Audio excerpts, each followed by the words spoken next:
The progression in getting to Jupiter was nothing short of amazing.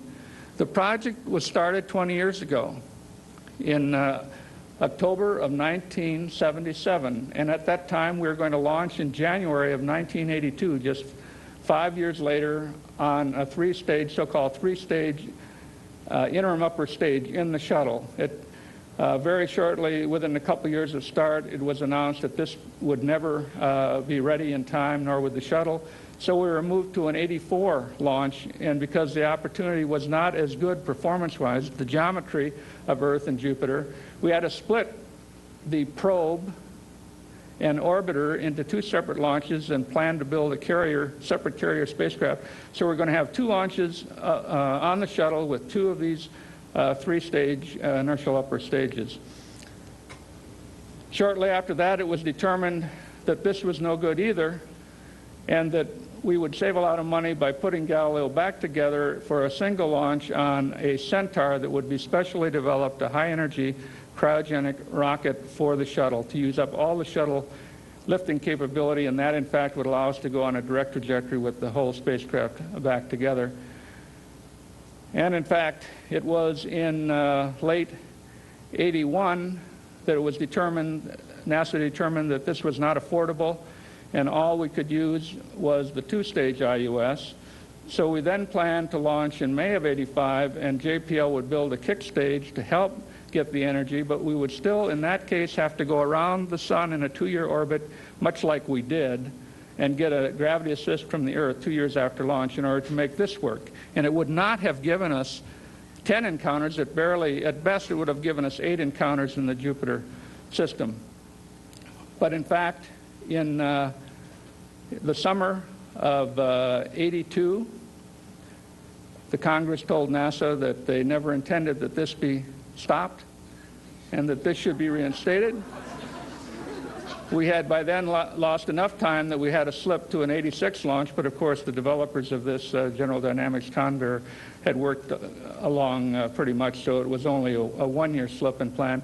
And in fact, Galileo, orbiter and probe, were at Kennedy Space Center along with this massive new upper stage rocket being prepared for a May 86 launch when the Challenger exploded in January of 1986.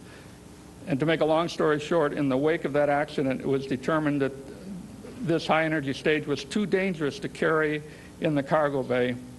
So once again, we were told this could not be used. And in fact, in July of 1986, we had no way whatsoever to get Galileo to Jupiter.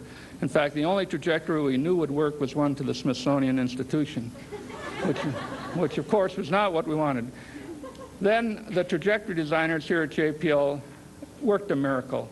They found a most counterintuitive way to use this two-stage IUS, which had already been flown many times, it was already flight proven, to get Galileo to Jupiter.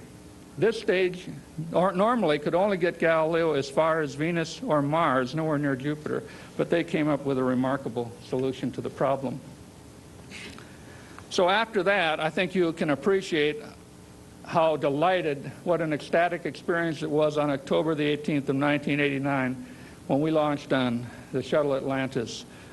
We were just so anxious to get out of town, and this was wonderful. We had a perfect launch, and we had a perfect deployment of the upper stage rocket with Galileo attached from the shuttle, as you see here. This is the limb of Earth. And this remarkable, sometimes I even refer to it as a crazy trajectory that got us to Jupiter. The idea was, at launch, don't put the launch energy into speeding up in order to get out to Jupiter. Go off in the wrong direction.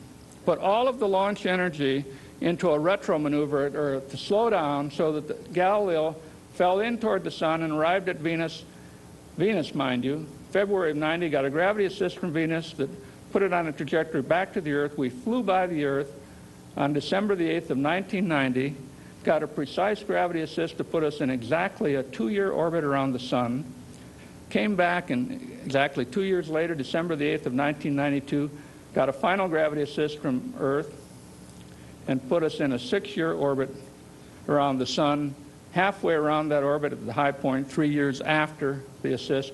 We're at Jupiter's distance and Jupiter is coming along twice as fast as we were moving there and literally overtook us. In the case of the probe, ran into the probe to affect the probe entry.